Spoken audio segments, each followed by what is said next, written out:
Operation Sindoor. Operation Sindoor. Operation Sindoor. During Operation Sindoor, India launched Brahmos missiles towards Pakistani bases. A Brahmos, a cruise missile fired by India during Operation Sindoor. India has fired at least 3 missiles into Pakistan. 11 air bases and multiple radar stations and ammunition depots and dumps. We were the first to design and develop the launcher for Brahmos, the fire control system. Brahmos is a very successful weapon. We are proud to be part of Brahmos family.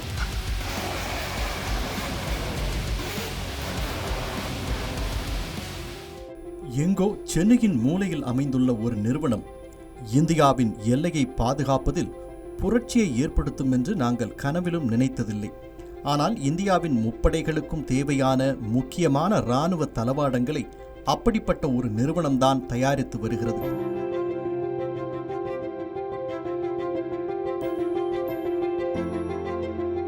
குறிப்பாக operation சிந்தூரின் போது பாகிஸ்தானை அலறவிட்ட பிரம்மோஸ் ஏவுகணைகளை சர்வ வல்லமை பெற்ற ஆயுதமாக மாற்றியதில் இந்த நிறுவனத்தின் பங்கு மிக முக்கியமானது. அந்த நிறுவனத்தை பற்றி மேலும் தெரிந்து கொள்ளவே நாங்கள் நேரில் வந்திருக்கிறோம். தமிழ் ஜனம் குடும்பத்தினருக்கு வணக்கம். தமிழ் ஜனத்தில் பியாண்ட் ஹெட்லைன்ஸ் நிகழ்ச்சியில் பல காணொலிகள் போர் சம்மந்தமாக நம்ம பார்த்துருப்போம்.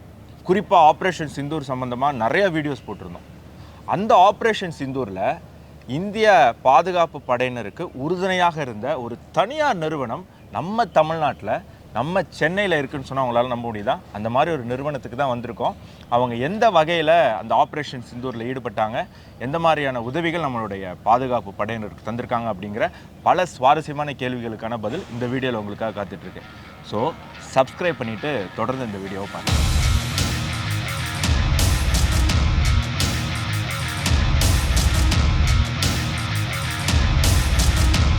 நாம் இப்போது டேட்டா பேட்டர்ன்ஸ் அப்படின்ற நிறுவனத்துக்குள்ளே இருக்கோம். இந்த நிறுவனம் தான் இந்தியன் ஆர்ம்டு ஃபோர்ஸஸ்க்கு தேவையான கிரிட்டிக்கல் ரேடார் டெக்னாலஜிஸ் மற்றும் சீக்கர்ஸ் இதையெல்லாம் தயாரித்து கொடுத்துக்கிட்டு இருக்காங்க. இந்த நிறுவனத்துக்கு பிரெயினாக இருக்கக்கூடியவர் தான் அந்த நிறுவனத்தினுடைய எம்டி திரு ஸ்ரீனிவாசன் சார் அவர்கள். அவர் நம்மோடு இணைந்திருக்கிறார். தொடர்ந்து அவர்கிட்ட பேசலாம். வணக்கம் சார். வணக்கம் சார். டிஃபென்ஸ் அப்படின்னாலே அது சம்மந்தமான ஒரு இன்ஸ்டிடியூஷனோ ஆர்கனைசேஷனோ உருவாகுதுன்னா சென்னையில் அந்த மாதிரி பெருசாக நாங்கள் கேள்விப்பட்டதில்லை. ஸோ நீங்கள் ஏன் சார் சென்னையை செலக்ட் பண்ணீங்க data patterns? But I am born and brought up in Chennai, Vidya Mandir School, AC Tech College, IIT Madras. So I want to come back here and start. One reason. Second reason is number of engineers available here. Engineering colleges available. The talent available is very high in Tamil Nadu. Defence அப்படின்றது இந்தியாவை பொறுத்த வரைக்கும் இன்னுமே ஒரு developing செக்டராக தான் இருக்குது. அப்படிப்பட்ட ஒரு டஃப்பான காம்படிட்டிவ் செக்டரில் இன்வெஸ்ட் பண்ணணும் அப்படின்ற ஐடியா உங்களுக்கு ஏன் வந்துச்சு? What we want to do is make in India, design in India. So we are எல்லாமே இன்டர்நேஷ்னலாக தான் வாங்கிட்டு இருக்கோம். நம்ம கண்ட்ரியில் முதல்லேருந்தே வாங்கிட்டு இருக்கோம்.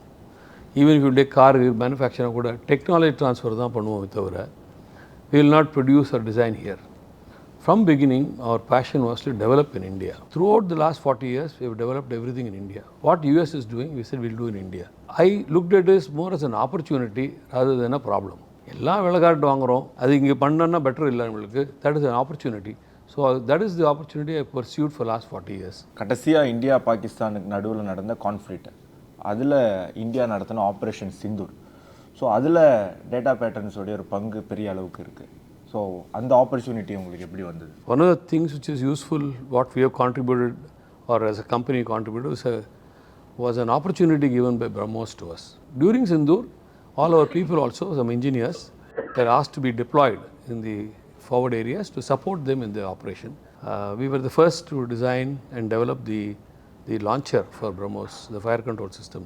All over India it is there. All are designed by us. And Brahmos is a very successful weapon, very, very successful weapon. And we are proud to be part of Brahmos family. So we participate in this and we are happy to be part of Indian nation in this endeavor. Great sir. Data patterns பார்த்துடலாமா?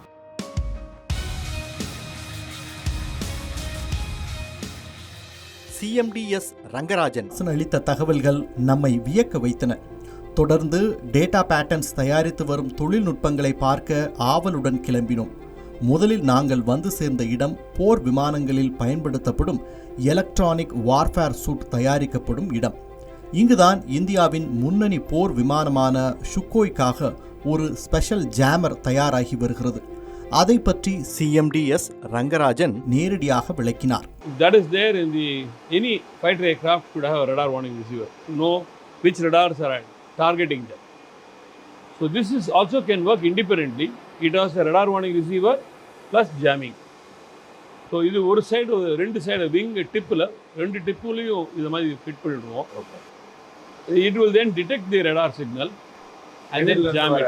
இதில் வர radar என்னென்ன radar signal வருதோ understand the signals எங்கேருந்து வருது, how do I spoof it, how do I jam it. So jamming function is done. This does 180 degrees jamming. The other wing tip another 180 degrees jamming. So total 360 degrees full.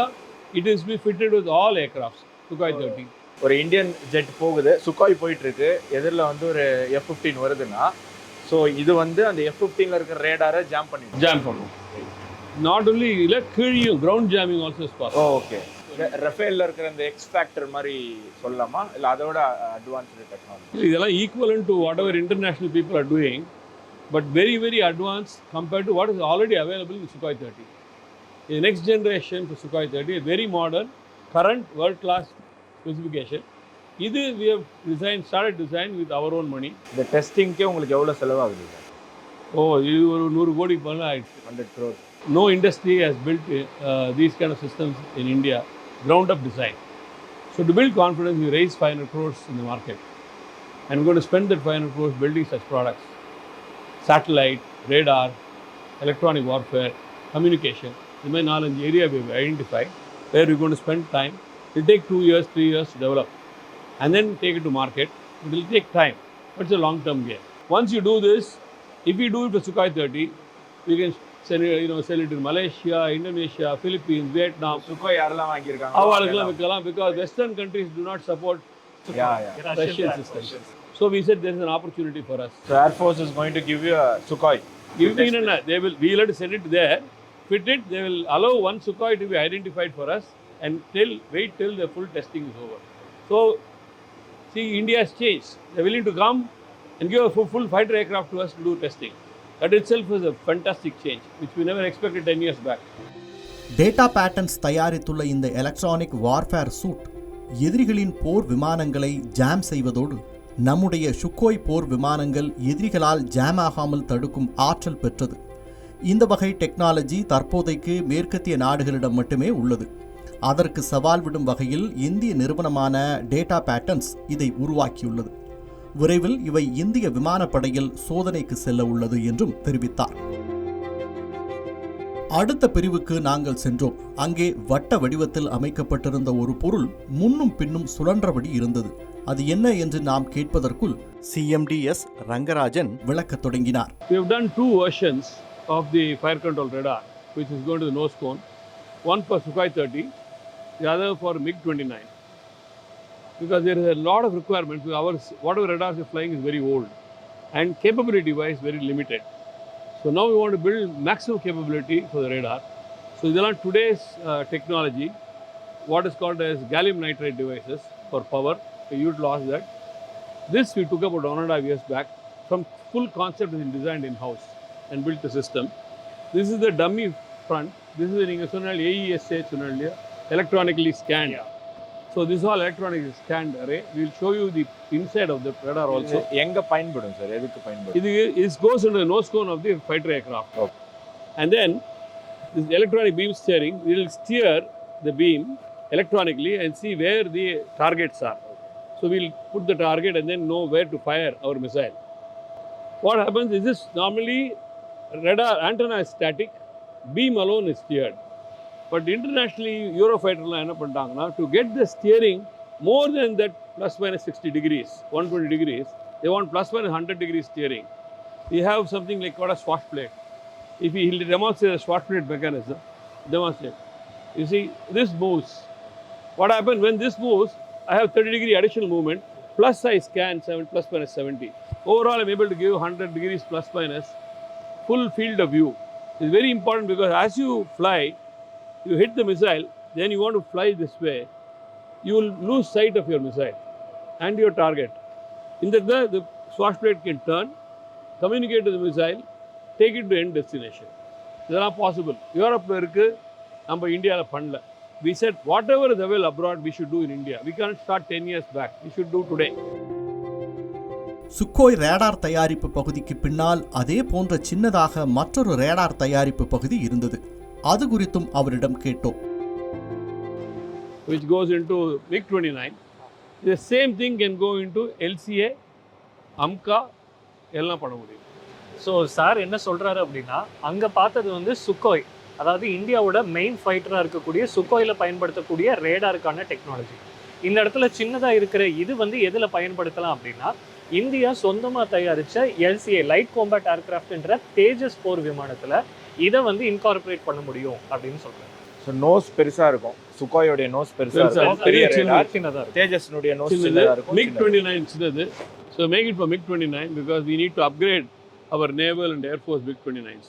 அது சுகாயத்தோடைய பின்னாடி systems is all taken out of common block, milled out of common block, precision milling and design. It has to go through all vibration because when the MiG-29K lands on the ship, it goes through tremendous vibration.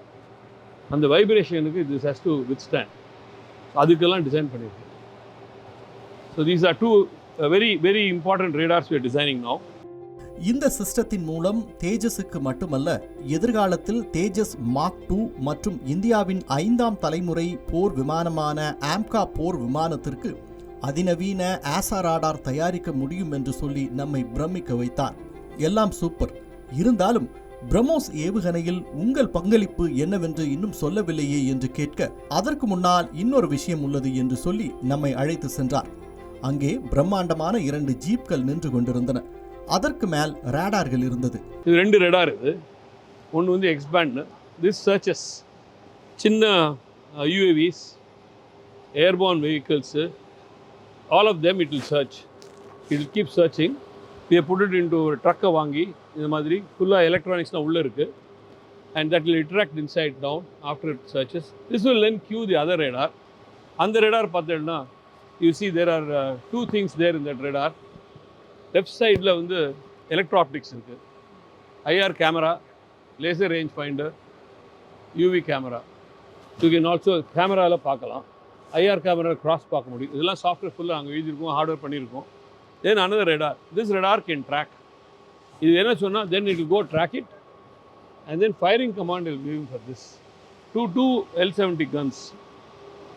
அது 2 kilometers இருக்கும், optical leg போகும். எங்கேருந்து வேணால் இது operate பண்ணலாம், உள்ளே உட்காரணும்னு தேவையில்லை. வெளியில் நின்றுட்டு வேறு ஹட்டு வச்சுட்டு we can operate both the radars. You will get all this and firing command can be given by this. And that will then fire the incoming target. அது ஃபுல்லாக டெமான்ஸ்ட்ரேட் பண்ணணும். ஸோ இது ஆப்ரேட் பண்ண எவ்வளோ பேர் தேவைப்படும்? இது வந்து ஆஸ் பர் த ரெக்குவயர்மெண்ட் 4 பேர். 4 பேர் இன்க்ளூடிங் டிரைவர். எல்லாம் டிரைவர் சேர்த்து 4 பேர். இதனால எவ்வளோ ஸ்கொயர் கிலோமீட்டரை இந்த ஒரு சிஸ்டம்னால ப்ரொடெக்ட் பண்ண முடியும்? இது வந்து அப் டு 50 kilometers ரேஞ்ச் இருக்குது. Actually 30-35 kilometers, but up to 50 kilometers depending on the size of the target. Target size ஜாஸ்தியாக இருந்ததுன்னா கிலோமீட்டர் ஜாஸ்தி போகலாம். சின்ன ட்ரோன்ஸ் அப்படின்னா it becomes smaller, 4 kilometers, 5 kilometers. The cross section is lesser. So அதெல்லாம் பண்ணி இப்போ டெஸ்ட் பண்ணிட்டு இருக்கோம். இன்னொரு 15-20 days it should go to the field and start field trials. தொடர்ந்து நாம் எதிர்பார்த்து கொண்டிருந்த பிரம்மோஸ் செக்ஷனுக்கு வந்தோம். எந்த ஒரு ஏவுகணைக்குமே மிக முக்கியமானது சீக்கர் தொழில்நுட்பம். எதிராளிகள் இருப்பிடத்தை சீக்கர் மூலமே கண்டுபிடித்து அழிக்க முடியும். முன்பு பிரம்மோஸ் ஏவுகணைகளுக்கான சீக்கர் ரஷ்யாவிடமிருந்து வந்து கொண்டிருந்தது. அதை மாற்றி இந்தியாவிலேயே சீக்கரை உருவாக்கியுள்ளது data patterns.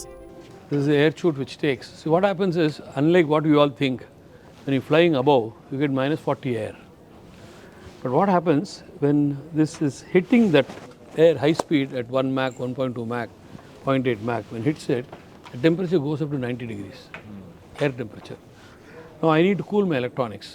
So the air is used, the kinetic energy of the air is now taken into, the energy is used to make it cool and cool my electronics. So the air is taken, there's a turbine inside, which expands the air, and that air cools down to 14 degrees. That there's a heat exchanger, liquid to air to liquid. Liquid flows all around, cold liquid flows around, cools my electronics. The entire thing is designed in-house, so you can't make a mistake. First time it has to fly. So So using what knowledge available in India to build all the systems, everything here. This is the next generation seeker. What flew very well, now with some modification because they want some changes to be done in that. So we accommodate all the changes, and this is how the seeker will look. To all the metal, the electronics, the gimbal which moves, the antenna, and all the electronics behind, the cooling systems, all of them is done here. 100% design is done in-house. This goes in the nose cone of the Brahmos. அடுத்து ரேடார்களை சோதனை செய்யும் அறைகள், சிப்கள் உருவாக்கப்படும் தொழிற்சாலை, முக்கியமான software தயாராகும் lab என்று ஒரு ரவுண்ட் வந்தோம்.